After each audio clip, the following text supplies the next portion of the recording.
Sarah loved her quiet street in Maplewood Heights.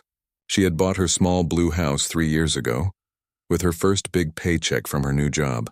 The house sat on a corner lot with a big oak tree in the front yard. Sarah had painted the front door bright yellow and planted roses along the walkway. Every morning, she would sit on her front porch with coffee and watch the neighbors walk their dogs. The street was peaceful. Old Mr. Peterson lived next door and always waved when he got his mail. The Johnson family across the street had 2 young kids who rode bikes in their driveway. Mrs. Chen from the house with the red mailbox would bring Sarah cookies during the holidays. Everyone knew everyone, and they all looked out for each other. Sarah worked from home as a graphic designer. She had turned the small bedroom into her office with a big desk and 2 computer screens. She liked working from home because she could take breaks to water her plants or walk around the block. Her clients were happy with her work, and she was building a good business. Most days were the same. Sarah would wake up at 7, make coffee and check her emails. She would work until lunch, then take a break to eat and maybe do some gardening. In the afternoon, she would finish her work projects and sometimes go grocery shopping or meet friends for dinner. Her life was simple and happy. Then the Henderson family moved into the White House across the street. Sarah first noticed the moving truck on a Tuesday morning. She watched from her window as men carried boxes and furniture into the house. The Johnsons had moved to Texas the month before, so Sarah was curious about her new neighbors. She thought about baking cookies to welcome them, like Mrs. Chen had done for her when she first moved in. The moving truck left that evening, but Sarah did not see the new family. The next morning, she saw a woman standing in the front window of the White House. The woman was tall with short gray hair. She stood very still, looking out at the street. Sarah waved, but the woman did not wave back. She just kept staring. Sarah thought this was strange, but she told herself that moving was stressful. Maybe the woman was just tired from unpacking. Sarah decided to give them a few days to settle in before introducing herself. But the woman kept appearing in the window. Every morning when Sarah got her coffee, the woman was there watching. When Sarah left to go to the grocery store, the woman watched from the window. When Sarah came back with her shopping bags, the woman was still there. It made Sarah feel uncomfortable, but she tried to ignore it. On Friday, Sarah got a package delivered. The delivery truck pulled up to her house, and the driver brought a box to her door. Sarah saw the woman in the window lean forward, watching closely. The woman even came outside and stood on her porch, staring at Sarah and the delivery truck. Sarah waved again, but the woman just crossed her arms and went back inside. Sarah started to notice the woman everywhere. When Sarah worked in her garden on Saturday morning, the woman watched from her window. When Sarah's friend Mike came over to help fix her fence, the woman came outside and pretended to get her mail while staring at them. When Sarah ordered pizza for dinner, the woman watched the pizza delivery car from her front porch. The watching made Sarah nervous. She had never had a neighbor pay so much attention to her daily life. She wondered if something was wrong with her house or if she was doing something that bothered the woman. Sarah thought about all the things she did during the week. She worked from home, so her car was in the driveway most days. She got packages delivered sometimes when she ordered things online. She had friends visit on weekends. These all seemed like normal things that neighbors do. After 2 weeks, Sarah decided to introduce herself. She baked chocolate chip cookies and walked across the street to the White House. She knocked on the door and waited. She could hear footsteps inside, but no one came to the door. Sarah knocked again and called out, "Hello, I'm Sarah from across the street. I brought you some cookies to welcome you to the neighborhood." The footsteps stopped. Sarah waited for 5 minutes, but the door never opened. She left the cookies on the porch and walked back to her house. When she looked back, she saw the woman watching her from the window again. The next day, Sarah found the cookies in her own mailbox. They were still in the same container she had used. There was no note or explanation. Sarah felt hurt and confused. She had only wanted to be friendly and welcome her new neighbors. Sarah asked Mr. Peterson if he had met the new family. Mr. Peterson shook his head and said, "I tried to introduce myself when they moved in, but they didn't answer the door. The woman just watches from the window all day. It's very strange." Mrs. Chen had the same experience. She had brought flowers from her garden, but no one answered the door. The flowers ended up back on her porch the next morning. Sarah learned that the woman's name was Mrs. Henderson when she saw the name on the mailbox. There was also a Mr. Henderson, but Sarah rarely saw him. Sometimes she would see him leave for work very early in the morning, but he would come home after dark. Mrs. Henderson seemed to be home all day, every day, watching the street. The watching got worse. Sarah noticed that Mrs. Henderson would write things down in a small notebook while she watched. When Sarah got her mail, Mrs. Henderson would write in the notebook.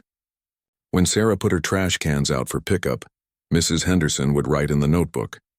When Sarah's client came to pick up a project, Mrs. Henderson would write in the notebook. Sarah started to feel like she was being studied or investigated. She had never done anything wrong, but Mrs. Henderson made her feel guilty for living her normal life. Sarah found herself checking the window before she went outside, hoping Mrs. Henderson was not there watching. The situation made Sarah anxious, but she tried to stay positive. Maybe Mrs. Henderson was just a curious person who took time to warm up to new neighbors. Sarah decided to give her more time and space. She hoped that eventually Mrs. Henderson would stop watching and they could be normal neighbors. Sarah had no idea that Mrs. Henderson was already planning something much worse than just watching. The notebook was full of details about Sarah's daily routine, and Mrs. Henderson was convinced that something suspicious was happening at the blue house across the street. She was determined to find out what Sarah was hiding, and she was prepared to take action to protect the neighborhood from whatever danger she imagined Sarah represented. 3 weeks after the Hendersons moved in, Sarah decided to fix her back deck. The wooden boards were old and some were loose. Sarah had saved money for months to hire a contractor to replace the deck and maybe add a small patio area. She was excited about having a nice space to sit outside and read books in the evening. Sarah called Johnson Construction, a local company that Mr. Peterson had recommended. The owner, Tom Johnson, came to look at the deck on a Monday morning. He was a friendly man in his 50s who had been building decks for 20 years. Tom measured the deck and talked to Sarah about what she wanted. "We can tear out these old boards and put in new treated lumber," Tom explained. "Then we can extend it a few feet and add a small stone patio next to it. It will look really nice." Sarah loved the idea. Tom said the work would take about 2 weeks and would cost $3,000. Sarah had exactly that amount saved up. They agreed to start the following Monday. While Tom was measuring the deck, Sarah noticed Mrs. Henderson standing on her back porch, watching them. Mrs. Henderson had a pair of binoculars and was looking directly at Sarah's yard. Sarah felt uncomfortable but tried to ignore it. She focused on talking to Tom about the project. Tom noticed Mrs. Henderson too. "Is that your neighbor?" he asked quietly. "Yes, she moved in a few weeks ago," Sarah said. "She watches everything that happens on the street." Tom looked over at Mrs. Henderson, who was still staring at them through the binoculars. "Well, that's a little strange," he said. "But don't worry about it. Some people are just curious about construction projects." That afternoon, Sarah went to the city office to get the permits for her deck. The clerk was helpful and explained that Sarah needed a building permit and a permit for the patio stones. The permits cost $150, but they would protect Sarah if there were any problems later. The clerk gave Sarah 2 bright orange signs to put in her windows so everyone could see that the work was legal. Sarah put the permit signs in her front window and her kitchen window that faced the street. She was proud to show that she was doing everything the right way. She had worked hard to save the money and wanted to make sure her project was done correctly. The next morning, Sarah found a note in her mailbox. It was written on white paper in neat handwriting. The note said, "Dear neighbor, I am concerned about the construction noise that will disturb our peaceful neighborhood.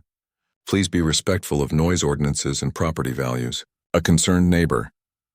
The note was not signed, but Sarah knew it was from Mrs. Henderson. Sarah felt frustrated because the work had not even started yet. She also felt confused because she had gotten all the proper permits and planned to follow all the city rules. Sarah decided to be nice and try to explain the project to Mrs. Henderson. She walked across the street and knocked on the door. Again, no one answered, even though Sarah could hear the television inside. Sarah left a note of her own explaining that the deck work was permitted and would only happen during normal business hours. She included copies of her permits to show that everything was legal. The next day, Sarah found her note and the permit copies in her mailbox. There was also another note from Mrs. Henderson. This one said, "Permits can be faked. I will be monitoring this situation closely to ensure no violations occur. I will report any problems immediately." Sarah could not believe what she was reading. Why would anyone think she would fake permits? The permits had official city stamps and signatures. Sarah called Tom Johnson to tell him about the notes. "Don't worry about it," Tom said. "We get permits for every job we do. Everything is legal and proper. Some neighbors just like to complain, but they can't stop legal construction work. On Monday morning, Tom and his helper arrived at 7:30 in their white truck. Sarah had gotten up early to make them coffee and show them where to park. She was excited to start the project. Tom parked in Sarah's driveway just like any visitor would. The truck had Johnson Construction written on the side and a phone number. Tom and his helper, a young man named Carlos, unloaded their tools and materials. They were quiet and professional. Sarah looked across the street and saw Mrs. Henderson watching from her window. Mrs. Henderson had her notebook and was writing things down. Sarah also noticed that Mrs. Henderson had a camera and was taking pictures of the construction truck. Tom and Carlos started by removing the old deck boards. They worked carefully and cleaned up as they went. The work was not very loud, just the sound of pulling out old nails and stacking wood. Sarah thought it was much quieter than when the Johnsons had their lawn mowed every week. At 9 o'clock, Mrs. Henderson came outside and stood at the edge of her yard. She stared at the construction work and continued taking pictures. Tom noticed her and waved in a friendly way, but Mrs. Henderson did not wave back. She just kept staring and taking pictures. Around 10:30, Mrs. Henderson walked over to Sarah's yard. She did not come to the door or try to talk to Sarah. Instead, she walked around the yard, looking at the construction materials and taking more pictures. She even looked in the windows of Tom's truck. Tom stopped working and walked over to Mrs. Henderson. "Can I help you with something?" he asked politely. Mrs. Henderson looked at Tom with a serious expression. "I need to document this construction project," she said. "I want to make sure everything is being done legally and safely." "Well, we have all our permits and insurance," Tom said. "The homeowner has the building permits posted in her windows if you want to see them." "Permits can be falsified," Mrs. Henderson said. "I will be checking with the city to verify that this work is authorized." Tom looked surprised but stayed polite. "You're welcome to call the city. They'll confirm that everything is in order." Mrs. Henderson wrote down the license plate number of Tom's truck and the company name. She also wrote down Tom's name from his shirt. Then she took more pictures and went back to her house.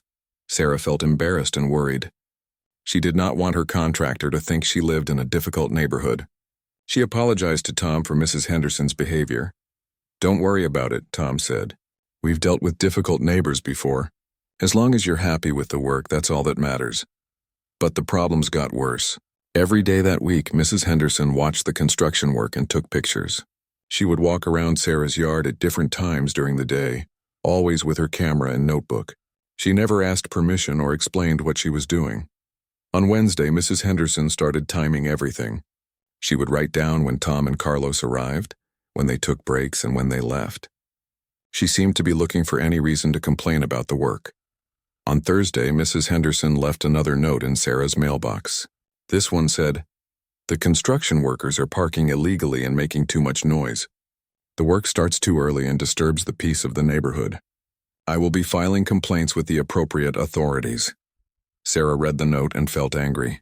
Tom parked in her own driveway, which was perfectly legal. The work started at 8 in the morning, which was the earliest time allowed by city rules. The noise was normal construction sounds and much quieter than many other activities in the neighborhood. Sarah decided to keep a record of her own. She started writing down the times when Tom arrived and left, and she noted how loud the work actually was. She also took pictures of Tom's truck properly parked in her driveway. If Mrs. Henderson was going to make false complaints, Sarah wanted to have evidence to defend herself. On Friday, Tom finished removing the old deck and started building the frame for the new one. The work was going well, and Sarah was excited to see her new deck taking shape. But she was also worried about what Mrs. Henderson might do next. The woman seemed determined to find problems with the project, even when no problems existed. Sarah had no idea that Mrs. Henderson was already planning to contact more than just the city about the construction work. Mrs. Henderson had convinced herself that something illegal was happening at Sarah's house, and she was prepared to involve anyone who would listen to her complaints. 2 weeks after Tom finished Sarah's beautiful new deck, strange letters started arriving in her mailbox. The first letter came on a Tuesday morning. It was in an official-looking envelope with Maplewood Heights Homeowners Association printed on the outside. Sarah had never gotten a letter from the HOA before. She opened the letter and read it twice before she could believe what it said. The letter claimed that Sarah's mailbox was improperly positioned and violated neighborhood standards. It said she had to move her mailbox within 10 days or face a fine of $50. Sarah walked outside and looked at her mailbox. It was the same blue mailbox that had been there when she bought the house 3 years ago. It was in exactly the same place it had always been, right next to her driveway. Sarah looked at the other mailboxes on the street. They were all in similar positions next to their driveways. Her mailbox looked exactly like everyone else's. Sarah called the HOA office to ask about the complaint. The secretary, Mrs. Foster, sounded confused when Sarah explained the situation. "That's very strange," Mrs. Foster said. "We haven't changed any mailbox rules recently. Can you tell me exactly what the letter says?" Sarah read the letter out loud. Mrs. Foster asked her to bring the letter to the office so they could look at it. Sarah drove to the HOA office that afternoon and showed the letter to Mrs. Foster. Mrs. Foster examined the letter carefully. "This does look like our letterhead," she said. "But I didn't send this letter. Let me check our complaint records." Mrs. Foster looked through her files and computer records. "We don't have any complaints about your mailbox," she said. "Someone must have filed a complaint, but I can't find any record of it." "This is very unusual." Mrs. Foster said she would investigate the situation and get back to Sarah. She made a copy of the letter and told Sarah not to worry about moving her mailbox until they figured out what was happening. Sarah went home feeling confused and frustrated. She had no idea who would complain about her mailbox or why, but deep down she suspected it was Mrs. Henderson. The woman had been watching Sarah's house every day and taking notes about everything Sarah did. 3 days later, another letter arrived. This one complained that Sarah's garbage cans were left out too long after pickup day. The letter said Sarah had violated the rule about bringing cans back to the house within 4 hours of garbage pickup. Sarah knew this complaint was completely false. She always brought her garbage cans back to the garage on the same day the garbage was picked up. She was very careful about this because she wanted to keep her yard looking neat. Sarah also knew that several neighbors on her street left their cans out for a full day or even longer. Sarah called Mrs. Foster again. This time, Mrs. Foster sounded more concerned. "This is the second false complaint about your property," Mrs. Foster said. "Someone is definitely filing these complaints, but they're not following our normal procedures. Usually people come to the office in person or send us photos with their complaints. These letters just show up in our system without any supporting evidence." Mrs. Foster asked Sarah to start keeping a record of when she put out her garbage cans and when she brought them back. She also suggested that Sarah take pictures to prove she was following the rules. Sarah felt frustrated that she had to document her normal daily activities just to prove she was not breaking any rules. But she started taking pictures of her garbage cans and writing down the times she moved them. She also set up her phone to record video of herself bringing the cans back to the garage right after the garbage truck left. The third letter arrived the following week. This one claimed that Sarah's car was parked crooked in her driveway and was creating an unsightly appearance in the neighborhood. The letter included a grainy black and white photo that showed Sarah's car in her driveway. Sarah looked at the photo carefully. Her car was parked normally in her own driveway. It was not crooked or blocking anything. The photo seemed to be taken from across the street, possibly from Mrs. Henderson's house. Sarah was now certain that Mrs. Henderson was behind the complaints. She decided to test her theory. Sarah set up a small camera in her front window that could record the street. She wanted to see if Mrs. Henderson was taking pictures of her property. The camera recorded Mrs. Henderson coming over to Sarah's yard multiple times during the week. The video showed Mrs. Henderson walking around Sarah's property, taking pictures of the mailbox, the garbage cans, and Sarah's car. Mrs. Henderson even used a measuring tape to measure the distance between Sarah's mailbox and the street. Sarah took the video evidence to Mrs. Foster at the HOA office. Mrs. Foster was shocked when she saw the recordings. "This is harassment," Mrs. Foster said. "Mrs. Henderson has no authority to inspect your property or file complaints like this. She's not even a member of our HOA board or any committee." Mrs. Foster explained that Mrs. Henderson was creating fake complaints and somehow getting them into the HOA system. She promised to investigate how this was happening and to stop any future false complaints. But the letters kept coming. The fourth letter complained that Sarah's lawn had inappropriate vegetation because she had planted wildflowers instead of traditional grass in one small area. The fifth letter said her outdoor furniture was the wrong color for the neighborhood standards. The sixth letter claimed that she was running a business from her home without proper permits. Each letter required Sarah to respond in writing. She had to explain why the complaints were false and provide evidence that she was following all the rules. Some complaints also required inspection fees that Sarah had to pay before the HOA would investigate. Sarah spent hours each week dealing with the false complaints. She had to take pictures, write letters, and sometimes take time off work to meet with HOA officials. The stress was affecting her sleep and her work. She felt like she was being punished for living normally in her own home.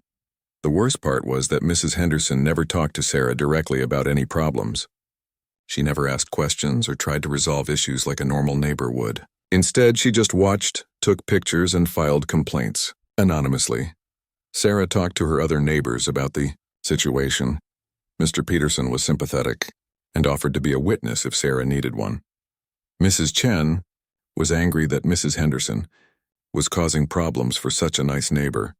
Even the young couple who lived 2 houses down said they had noticed Mrs. Henderson watching everyone on the street and taking pictures. Sarah started documenting everything Mrs. Henderson did. She recorded the times when Mrs. Henderson came into her yard, the pictures Mrs. Henderson took, and any other strange behavior. Sarah also researched HOA rules and discovered that neighbors were not allowed to inspect each other's properties or file complaints without proper evidence. Mrs. Foster from the HOA office called Sarah with disturbing news. Someone had been accessing the HOA computer system and entering fake complaints. The person was using stolen login information from an old board member. Mrs. Foster was working with the police to investigate the computer break-in. Sarah realized that Mrs. Henderson was not just filing false complaints. She was actually breaking into computer systems to make her complaints look official. This was much more serious than neighborhood harassment. Sarah decided it was time to take stronger action to protect herself. Sarah had no idea that Mrs. Henderson's behavior was about to escalate even further. The false complaints were just the beginning of Mrs. Henderson's campaign to prove that Sarah did not belong in the neighborhood. Mrs. Henderson was convinced that Sarah was hiding something important, and she was prepared to do whatever it took to expose the truth.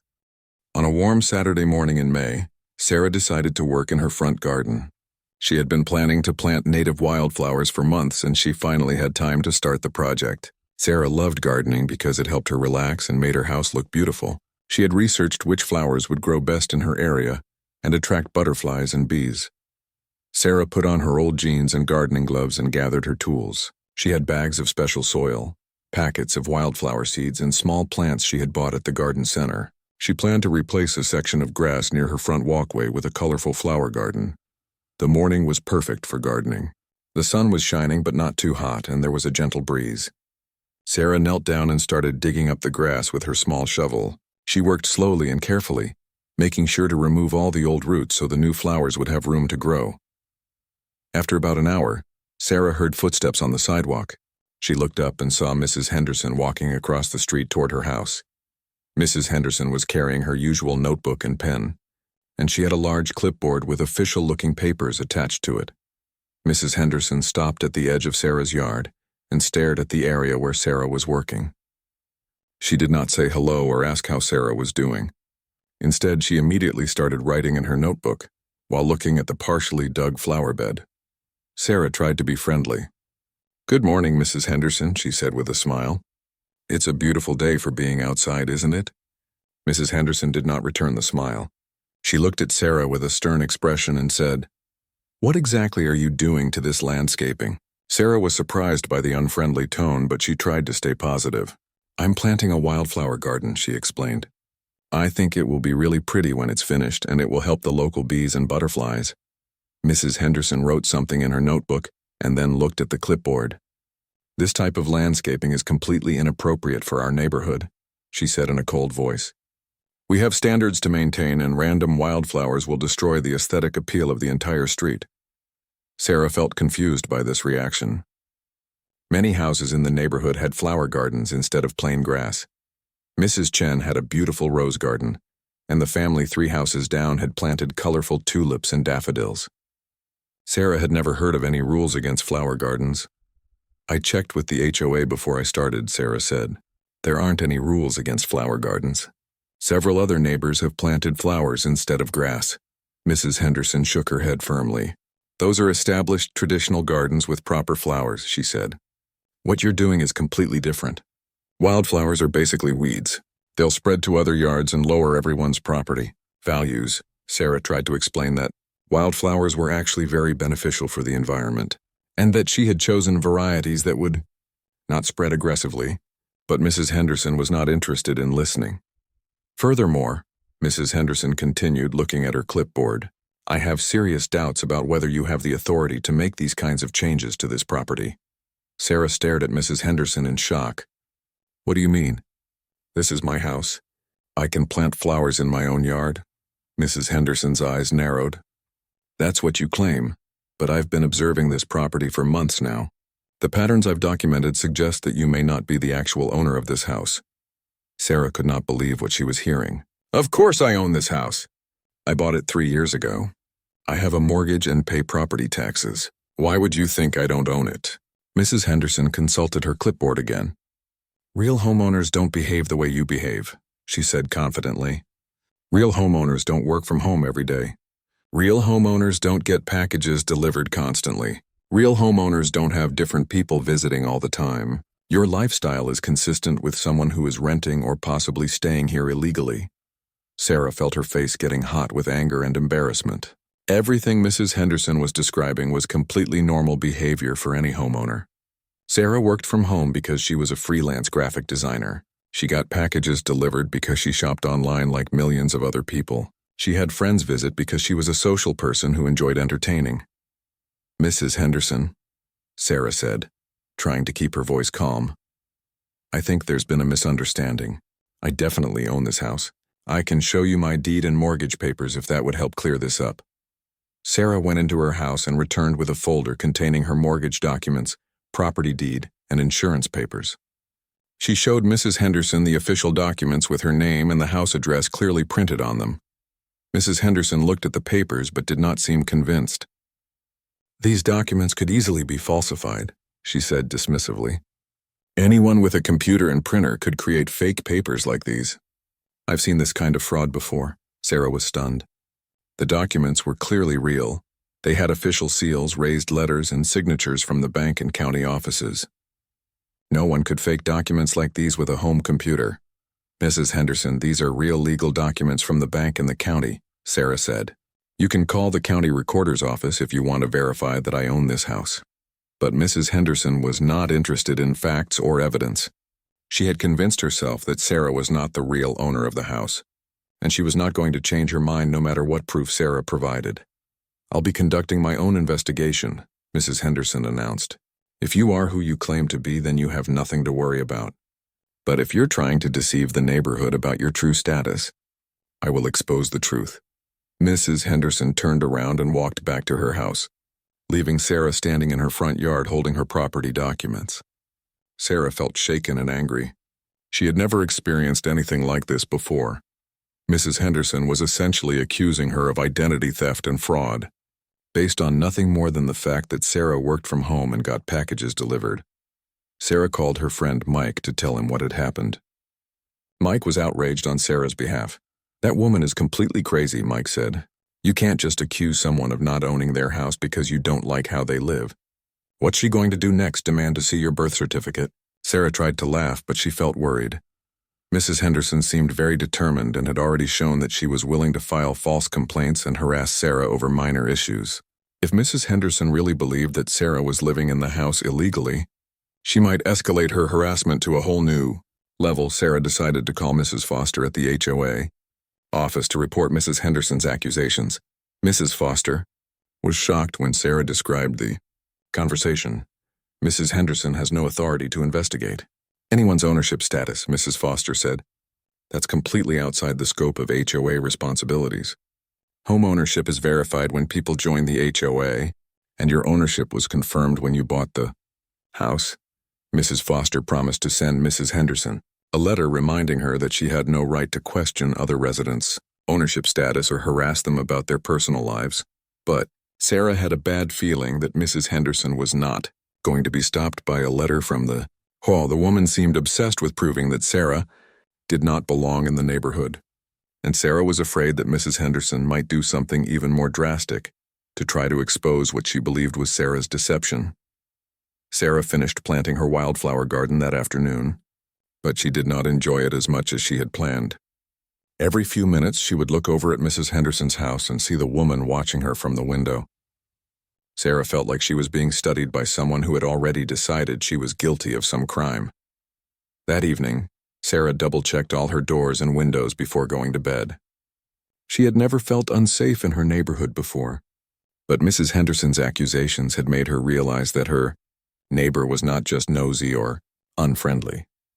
Mrs. Henderson seemed to genuinely believe that Sarah was some kind of criminal who was deceiving everyone about who she was. Sarah had no idea that Mrs. Henderson was already planning to take her investigation to the next level. Mrs. Henderson had decided that if the HOA would not take action against Sarah, then she would have to involve law enforcement to protect the neighborhood from this dangerous fraud. 2 hours after her confrontation with Mrs. Henderson about the wildflower garden, Sarah was washing her car in the driveway.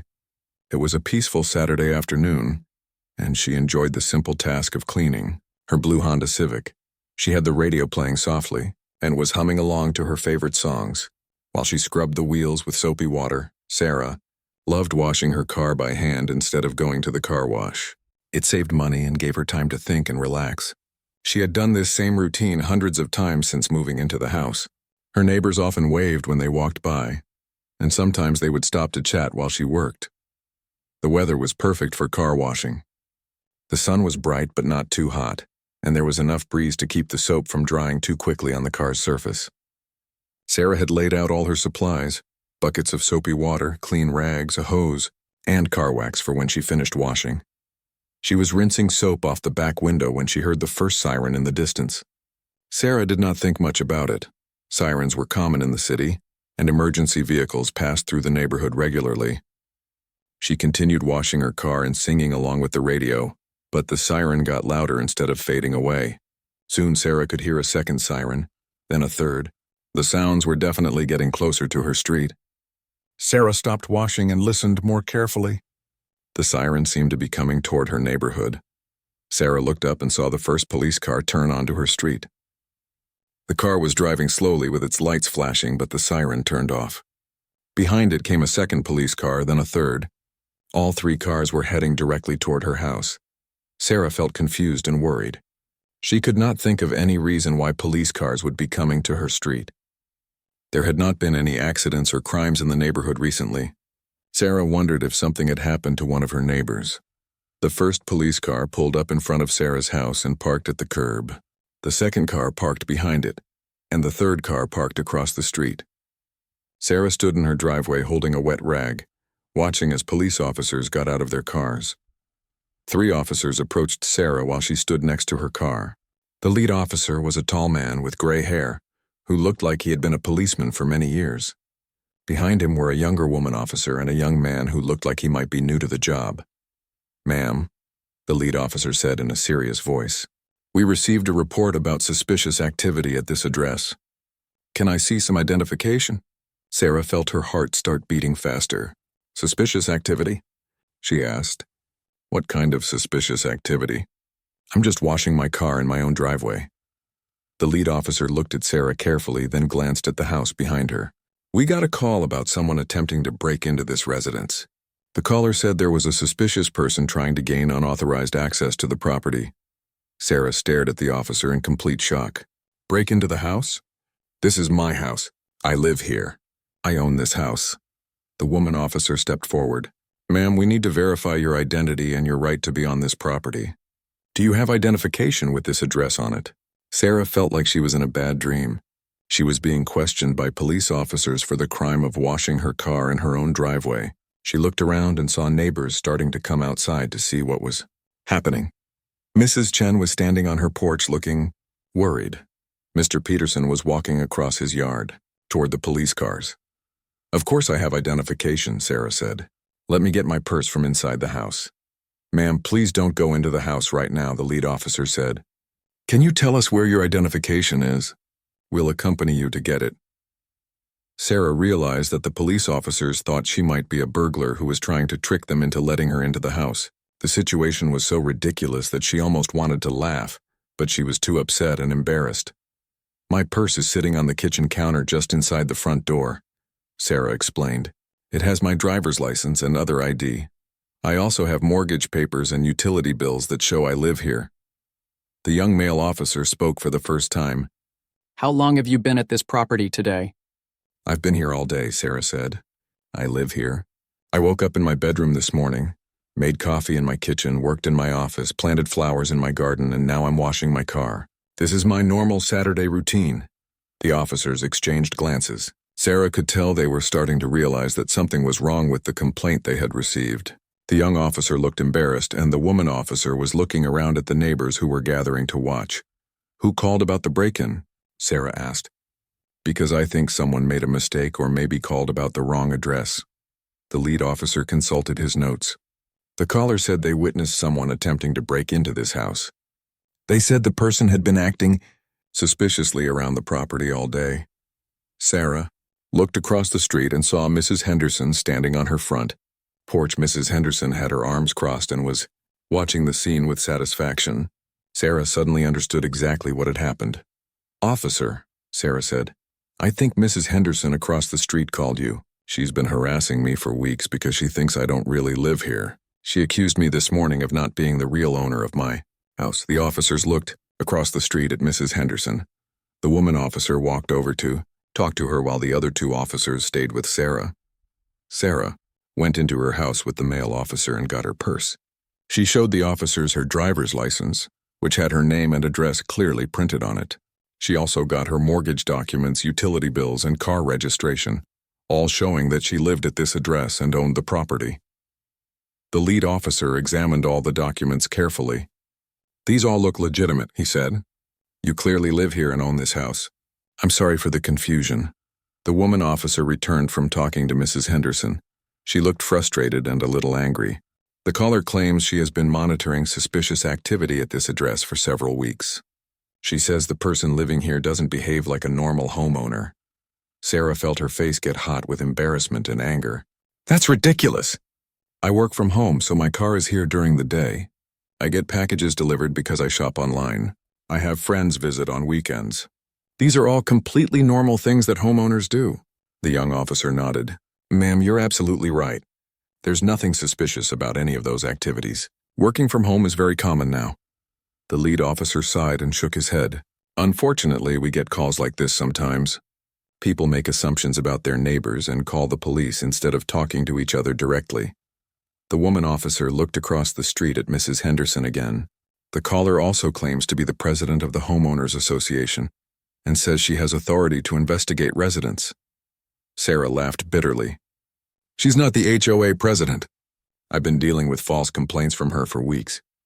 The real HOA office told me she has no authority to investigate anything." The officers spent a few more minutes reviewing Sarah's documents and asking questions about the house. They seemed satisfied that Sarah was telling the truth and that there was no real crime or emergency. By this time, several neighbors had gathered on the sidewalk to watch. Sarah felt mortified that everyone on the street was seeing her being questioned by police like a criminal. She had always been a quiet, law-abiding person who got along well with everyone. Now she was the center of a neighborhood drama that was completely not her fault. Mr. Peterson walked over to the officers. "Excuse me," he said, "but Sarah is definitely the owner of this house. She's lived here for 3 years and she's a wonderful neighbor. I think there's been some kind of misunderstanding." Mrs. Chen joined the conversation. "Sarah is a very nice lady," she said in her accented English. "She always friendly and helpful. No problems ever." The lead officer thanked the neighbors for their input. He told Sarah that the police report would show that no crime had occurred and that she was the legitimate homeowner. He also said that if Mrs. Henderson continued to file false reports, she could face charges for misusing emergency services. As the police officers prepared to leave, the young officer quietly said to Sarah, "Ma'am, you might want to consider installing a security camera. If your neighbor continues to harass you, video evidence could be helpful." Sarah thanked the officer for the advice. She watched as the 3 police cars pulled away from her house, feeling a mixture of relief and humiliation. The immediate crisis was over. But she knew that her relationship with Mrs. Henderson had reached a dangerous new level. Sarah looked across the street and saw Mrs. Henderson still standing on her porch, watching. Even though the police had obviously concluded that Sarah was innocent, Mrs. Henderson did not look disappointed or embarrassed. Instead, she looked like she was planning her next move in what had become a personal war against Sarah. Sarah realized that Mrs. Henderson was not going to give up just because the police had dismissed her complaint. If anything, Mrs. Henderson would probably become more determined to prove that Sarah was hiding something.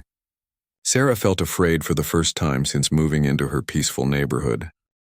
The police investigation into Mrs. Henderson's activities revealed a shocking pattern of illegal behavior that went far beyond what anyone had imagined. Detective Sarah Williams, who was assigned to the case, spent 3 days going through all the evidence found in Mrs. Henderson's house. What she discovered amazed even her experienced team. Detective Williams had been a police officer for 15 years and had worked on many harassment and stalking cases. But she had never seen anything quite like what Mrs. Henderson had been doing. The woman had created an entire fake surveillance operation targeting multiple innocent families. The computer in Mrs. Henderson's office contained thousands of photos of neighbors taken over several months. Mrs. Henderson had been using a telephoto lens camera to take pictures through people's windows and into their backyards. She had photos of families eating dinner, children playing in their rooms, and people doing private activities in their own homes. Detective Williams found detailed files on 12 different families in the neighborhood. Each file contained personal information that Mrs. Henderson had gathered illegally, including work schedules, family relationships, financial information, and daily routines. Mrs. Henderson had been tracking when people left for work, when their children came home from school, and when they had visitors. The most disturbing discovery was Mrs. Henderson's master plan for getting rid of neighbors she decided did not belong in the community. The plan included steps for harassment, filing false reports, accessing personal information, and even trying to get people fired from their jobs or evicted from their homes. Sarah's file was the largest, with over 200 photos and 50 pages of detailed notes. Mrs. Henderson had been obsessed with proving that Sarah was not the real owner of her house. The file contained crazy theories about Sarah being a spy, a criminal, or someone in witness protection who was hiding her real identity. Detective Williams also found evidence that Mrs. Henderson had been trying to hack into neighbors' email accounts and social media profiles. She had written down usernames and passwords and had successfully accessed at least 3 people's personal accounts without permission. The investigation revealed that Mrs. Henderson had been impersonating HOA officials for over 4 months. She had created fake letterhead that looked exactly like the real HOA documents. She had been mailing violation notices to residents and demanding fines for imaginary rule violations. Most seriously, Mrs. Henderson had somehow obtained the login credentials for the real HOA website. She had been accessing their computer system and entering fake complaints that appeared to come from legitimate sources. The HOA had been investigating these complaints and requiring residents to respond, not knowing that they were all fabricated. Detective Williams worked with the HOA's computer technician to trace how Mrs. Henderson had gained access to their system. They discovered that she had used a technique called social engineering to trick an HOA volunteer into giving her login information over the phone. Mrs. Henderson had called the HOA office, pretending to be a board member who had forgotten her password. The volunteer, trying to be helpful, had given Mrs. Henderson temporary access to the system. Mrs. Henderson had then changed the password and had been using the account for months. The Computer Crimes Division found that Mrs. Henderson had also been accessing public records databases to research her neighbors. She had been looking up property records, court documents, and even trying to access credit reports illegally. Some of this activity could result in federal charges in addition to the local crimes. Detective Williams interviewed all the neighbors who had been targeted by Mrs. Henderson. She discovered that Sarah was not the only victim of harassment. The Johnson family had moved away partly because of mysterious problems with their HOA compliance.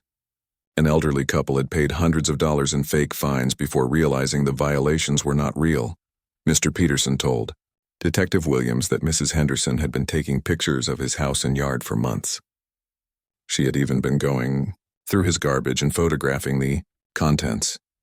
Mrs. Peterson had started feeling afraid to leave her house because Mrs. Henderson was always watching and taking notes. Mrs. Chen reported that Mrs. Henderson had been following her when she went grocery shopping and had even approached her at the store to ask invasive questions about her family and finances. Mrs. Chen had been considering moving because the harassment made her feel unsafe in her own neighborhood. The investigation also revealed that Mrs. Henderson was not just a nosy neighbor. She appeared to have serious mental health issues that had gotten worse over time. Her landlord told police that Mrs. Henderson had been making increasingly strange complaints about imaginary problems with the house and had been accusing him of spying on her. Detective Williams learned that Mrs. Henderson had been evicted from her previous apartment for harassing other tenants.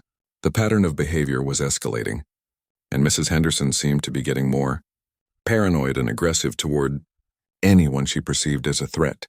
The police found evidence that Mrs. Henderson had been planning to escalate her campaign against Sarah and other neighbors.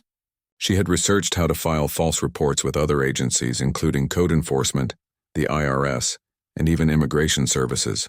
She had been preparing to make Sarah's life much more difficult. Detective Williams also discovered that Mrs. Henderson had been trying to recruit other neighbors to join her surveillance activities. She had approached several people with stories about suspicious activities on the street and had tried to convince them to help her monitor their neighbors. Fortunately, most neighbors had recognized that Mrs. Henderson's behavior was inappropriate and had refused to participate. Several people had actually called the HOA to complain about Mrs. Henderson's requests, which had helped alert authorities to the problem. The district attorney's office reviewed all the evidence and decided to file multiple serious charges against Mrs. Henderson. She was charged with 12 counts of stalking, 23 counts of filing false reports, computer fraud, identity theft, creating fraudulent documents, and harassment. Each charge carried potential jail time, and together they could result in Mrs. Henderson spending several years in prison.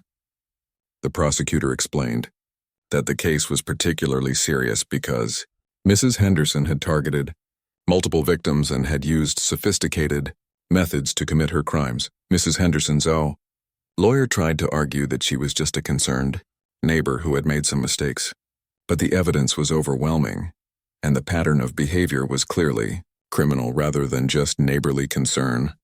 The landlord who owned Mrs. Henderson's house was horrified when he learned about the illegal activities that had been happening on his property. He immediately started the eviction process and told police that Mrs. Henderson would not be allowed to return to the house even if she made bail. Detective Williams worked with the HOA to improve their security procedures and prevent future impersonation attempts. They implemented new verification processes for anyone claiming to be an official and created better ways to track who had access to their computer systems. The HOA also sent letters to all residents explaining what had happened and apologizing for any stress or confusion caused by the fake violation notices. They promised to review all recent complaints to identify which ones were legitimate and which ones had been fabricated by Mrs. Henderson. Sarah felt relieved that the truth had finally come out, but she was also shocked by the extent of Mrs. Henderson's illegal activities. She had known that Mrs. Henderson was watching her, but she had never imagined that the woman was photographing her through windows or accessing her personal information illegally. Detective Williams told Sarah that she had been the primary target of Mrs. Henderson's harassment, but that the woman's behavior would have continued to escalate if she had not been stopped. The detective believed that Mrs. Henderson might have eventually tried to physically harm Sarah or other neighbors she considered threats. The investigation was still ongoing, as police worked to identify all of Mrs. Henderson's victims and gather evidence for the criminal trial. Detective Williams warned all the affected neighbors that the legal process would take several months, but that Mrs. Henderson would not be allowed to return to the neighborhood while the case was pending. 6 months after Mrs. Henderson's arrest, the criminal trial finally began. Sarah had been dreading this day because she would have to testify about all the harassment she had experienced, but she also felt ready to tell her story and see justice served for the months of stress and fear that Mrs. Henderson had caused. The courtroom was packed with neighbors who had been affected by Mrs. Henderson's illegal activities. Mr. Peterson was there along with Mrs. Chen, the elderly couple who had paid fake fines, and several other residents from Maplewood Heights. Everyone wanted to see the conclusion of the case that had disrupted their peaceful neighborhood. Mrs. Henderson sat at the defendant's table with her lawyer, looking much different than she had during her months of surveillance and harassment. She appeared smaller and more fragile, and she avoided making eye contact with any of the neighbors she had targeted. The prosecutor, District Attorney Margaret Lopez, presented a powerful case against Mrs. Henderson. She showed the jury hundreds of photographs that Mrs. Henderson had taken illegally, along with the detailed files she had kept on innocent families. The evidence was overwhelming and clearly showed a pattern of criminal behavior. Sarah took the witness stand on the second day of the trial. She told the jury about the months of being watched, the false HOA complaints, the harassment about her gardening, and finally the false police report that had brought 3 squad cars to her house while she was washing her car. Mrs. Henderson convinced herself that I didn't belong in my own neighborhood, Sarah explained to the jury. She decided I was some kind of criminal or fraud, even though I had done nothing wrong. She made my life miserable for months, and I started to feel afraid in my own home. The defense lawyer tried to argue that Mrs. Henderson was just a concerned neighbor who had made some mistakes. But when Detective Williams presented all the evidence of illegal surveillance, computer fraud, and systematic harassment, it was clear that Mrs. Henderson's behavior went far beyond normal neighborly concern. The most damaging evidence was Mrs. Henderson's own written plans for escalating her harassment campaign. The jury saw documents where Mrs. Henderson had outlined strategies for getting Sarah evicted, fired from her job, or even arrested on false charges. These plans showed clear criminal intent rather than simple misunderstanding. Mr. Peterson testified about how Mrs. Henderson had been going through his garbage and taking pictures of his house. Mrs. Chen described being followed to the grocery store and being asked invasive questions about her family. The elderly couple explained how they had paid hundreds of dollars in fake HOA fines before realizing they were victims of fraud. The HOA secretary, Mrs. Foster, explained how Mrs. Henderson had gained illegal access to their computer system and had been filing fake complaints for months. The computer crimes expert showed the jury how sophisticated Mrs. Henderson's document forgery operation had been. Perhaps most shocking was the testimony about the scope of Mrs. Henderson's surveillance activities. The police had found over 3,000 photographs of neighbors, detailed schedules of their daily activities, and even floor plans of their houses that Mrs. Henderson had drawn based on her observations. Mrs. Henderson's defense lawyer called a psychiatrist who testified that she suffered from paranoid personality disorder and truly believed that her neighbors were engaged in suspicious activities. The psychiatrist explained that Mrs. Henderson's mental illness had caused her to misinterpret normal behaviors as evidence of criminal activity. However, the prosecutor argued that mental illness did not excuse Mrs. Henderson's elaborate criminal scheme. She had spent months planning and executing illegal surveillance, forgery, and harassment. Her actions were too organized and systematic to be dismissed as simple delusions. The jury deliberated for only 4 hours before returning with their verdict. Mrs. Henderson was found guilty on all counts: 12 counts of stalking, 23 counts of filing false reports, computer fraud, identity theft, creating fraudulent documents, and harassment. Judge Robert Martinez sentenced Mrs. Henderson to 3 years in prison, followed by 5 years of probation. During her probation, she would be prohibited from contacting any of her victims and would not be allowed to live in residential neighborhoods without special supervision. The judge explained his sentence by saying, "Mrs. Henderson, your actions terrorized an entire neighborhood and violated the basic right of families to live peacefully in their own homes. Your behavior was not the result of a simple misunderstanding, but rather a calculated campaign of harassment and illegal surveillance." In addition to the criminal penalties, Mrs. Henderson was ordered to pay restitution to all her victims. Sarah received $2,500 to cover the legal fees she had incurred defending herself against the false HOA complaints. The other affected neighbors received similar amounts based on the damages they had suffered.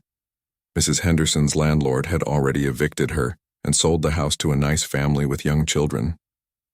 The new neighbors, the Rodriguez family, were welcomed warmly by everyone on the street. They were amazed when the other residents told them about what had happened with the previous tenant. The HOA implemented new security measures to prevent future impersonation attempts. They required in-person verification for anyone claiming to represent the association and created better tracking systems for their computer access. Mrs. Foster said the experience had taught them important lessons about protecting residents from harassment. Sarah finally felt safe and peaceful in her neighborhood again. Her wildflower garden had grown beautifully over the summer and attracted butterflies and bees just as she had hoped. Neighbors often stopped to admire the flowers and chat about gardening tips. The Maplewood Heights newsletter featured a story about Sarah's garden as an example of beautiful, environmentally friendly landscaping. The article mentioned that native wildflowers were not only lovely, but also beneficial for local wildlife. Sarah was proud that her garden project, which had started Mrs. Henderson's harassment campaign, had ended up being celebrated by the community. Mr. Peterson installed a small bench in his front yard where neighbors could sit and chat when they met during their evening walks. Mrs. Chen started a neighborhood book club that met monthly in different people's homes. The community became closer and more connected after going through the difficult experience together. Sarah kept the security camera that she had installed during the harassment, but now she used it mainly to watch birds and squirrels in her yard. She had learned the importance of documenting problems when they occurred, but she was grateful that she no longer needed protection from her neighbors. Detective Williams visited the neighborhood a few months after the trial to check on how everyone was doing. She was pleased to see that the community had recovered from the trauma and was stronger than before. She told the neighbors that the Mrs. Henderson case had become a training example for other police officers dealing with harassment and stalking cases. Sarah's business continued to grow, and she was able to hire an assistant to help with her graphic design projects. She worked from her home office every day just as she always had, but now she felt comfortable having clients visit and conducting video calls without worrying about being watched or reported. 1 year after Mrs. Henderson's conviction, Sarah hosted a neighborhood barbecue in her backyard on her new deck. 25 neighbors attended, including families she had never met before. Mrs. Henderson's harassment brought everyone together. They celebrated not just Sarah's hospitality, but the peace and safety they all enjoyed in their community. As Sarah looked around her backyard at her neighbors laughing and enjoying themselves, she reflected on how much had changed since the day Mrs. Henderson first started watching her from across the street. The experience had been frightening and stressful, but it had also shown her how strong and supportive her community could be when people stood together against harassment and injustice. Sarah never found out exactly why Mrs. Henderson had chosen to target her specifically, but she had learned that sometimes people with serious problems focus their anger on innocent victims for no rational reason. The important thing was that the truth had eventually come out, justice had been served, and her neighborhood was once again the peaceful, friendly place she had fallen in love with when she bought her little blue house 3 years earlier. The police investigation into Mrs. Henderson's activities revealed a shocking pattern of illegal behavior that went far beyond what anyone had imagined. Detective Sarah Williams, who was assigned to the case, spent 3 days going through all the evidence found in Mrs. Henderson's house. What she discovered amazed even her experienced team. Detective Williams had been a police officer for 15 years and had worked on many harassment and stalking cases. But she had never seen anything quite like what Mrs. Henderson had been doing. The woman had created an entire fake surveillance operation targeting multiple innocent families. The computer in Mrs. Henderson's office contained thousands of photos of neighbors taken over several months. Mrs. Henderson had been using a telephoto lens camera to take pictures through people's windows and into their backyards. She had photos of families eating dinner, children playing in their rooms, and people doing private activities in their own homes. Detective Williams found detailed files on 12 different families in the neighborhood. Each file contained personal information that Mrs. Henderson had gathered illegally, including work schedules, family relationships, financial information, and daily routines. Mrs. Henderson had been tracking when people left for work, when their children came home from school, and when they had visitors. The most disturbing discovery was Mrs. Henderson's master plan for getting rid of neighbors she decided did not belong in the community. The plan included steps for harassment, filing false reports, accessing personal information, and even trying to get people fired from their jobs or evicted from their homes. Sarah's file was the largest, with over 200 photos and 50 pages of detailed notes. Mrs. Henderson had been obsessed with proving that Sarah was not the real owner of her house. The file contained crazy theories about Sarah being a spy, a criminal, or someone in witness protection who was hiding her real identity. Detective Williams also found evidence that Mrs. Henderson had been trying to hack into neighbors' email accounts and social media profiles. She had written down usernames and passwords and had successfully accessed at least 3 people's personal accounts without permission. The investigation revealed that Mrs. Henderson had been impersonating HOA officials for over 4 months. She had created fake letterhead that looked exactly like the real HOA documents. She had been mailing violation notices to residents and demanding fines for imaginary rule violations. Most seriously, Mrs. Henderson had somehow obtained the login credentials for the real HOA website. She had been accessing their computer system and entering fake complaints that appeared to come from legitimate sources. The HOA had been investigating these complaints and requiring residents to respond, not knowing that they were all fabricated. Detective Williams worked with the HOA's computer technician to trace how Mrs. Henderson had gained access to their system. They discovered that she had used a technique called social engineering to trick an HOA volunteer into giving her login information over the phone. Mrs. Henderson had called the HOA office, pretending to be a board member who had forgotten her password. The volunteer, trying to be helpful, had given Mrs. Henderson temporary access to the system. Mrs. Henderson had then changed the password and had been using the account for months. The Computer Crimes Division found that Mrs. Henderson had also been accessing public records databases to research her neighbors. She had been looking up property records, court documents, and even trying to access credit reports illegally.